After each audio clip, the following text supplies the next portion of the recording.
سلوفاكيا، وكانت تسمى حينها ببطولة العالم العسكرية، وكانت بتنظيم من المجلس الرياضي للقوات المسلحة، والذي تغير اسمه لاحقا ليصبح المجلس الدولي للرياضة العسكرية. تصويبة، الله، جول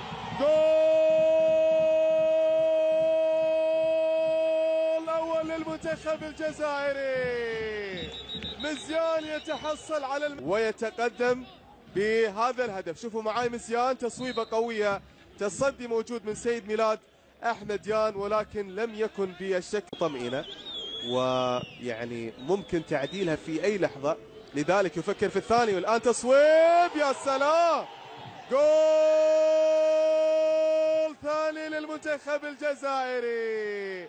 محمد بوطاجيل المدرب الآن يبتسم، والهدف الثاني. شوفوا معاي اللعبة مرة أخرى، تصويبة من فرحاني بيسراه قوية على يسار حارس المرمى. أفضلية لصالح المنتخب الجزائري. هل من هدف ثالث؟ خلونا نشوف. مزيان الآن، عرضية للأمام، هذه خطرة، جول ثالث للمنتخب الجزائري. محمد حامية هدفه الثاني في هذا اللقاء، وبالتالي حضور متميز للغاية للمنتخب.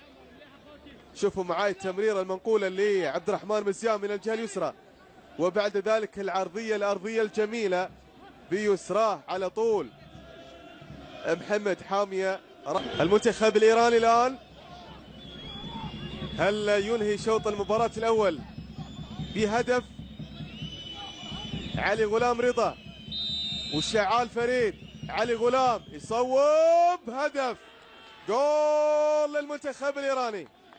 3-1 مع نهاية شوط المباراة الأول.